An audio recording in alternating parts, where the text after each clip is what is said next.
Premier షోలు ప్రదర్శించడానికి అన్ని ఏర్పాట్లు జరిగిన తర్వాత విడుదలకి కొన్ని గంటల ముందే అఖండ 2 రిలీజ్ క్యాన్సిల్ అవుతుందని ఎవరైనా అనుకున్నారా? అనుకున్నదొకటి, అయినది మరొకటి. సేమ్ టు సేమ్ భారత మహిళల క్రికెట్ జట్టు కెప్టెన్ స్మృతి మందన పెళ్లి కూడా. సంగీత జరిగింది, మెహందీ ఫంక్షన్ చేశారు. కొన్ని గంటల్లో పెళ్ళనిగా క్యాన్సిల్ చేసుకుంది. పలాస్ ముచ్చల్ తనకి వద్దని చెప్పింది. కొన్ని రోజుల తర్వాత మ్యారేజే క్యాన్సిల్ చేసుకున్నట్లు చెప్పింది.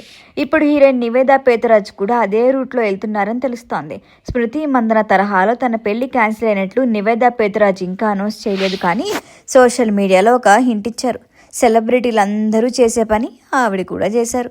సినిమా సెలబ్రిటీలను ఫాలో అయ్యే ప్రేక్షకులకు తెలిసిన విషయమే. హీరోలు లేదా హీరోయిన్లు ఎవరైనా సరే బ్రేకప్ చెప్పినా, పెళ్లి క్యాన్సిల్ చేసుకున్నా ఫస్ట్ చేసే పని సోషల్ మీడియాలో అన్ఫాలో అవటం. నివేదా పేతురాజ్ కూడా అదే పని చేశారు.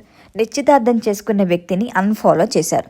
తెలుగులో బ్రోచేవారు ఎవరురా, అలవైకుంఠపురంలో పాటు కొన్ని సినిమాలు చేశారు నివేదా పేతురాజ్. ఈ ఏడాది ఆగస్టులో తనకు నిశ్చితార్థమైనట్లు తెలిపారు.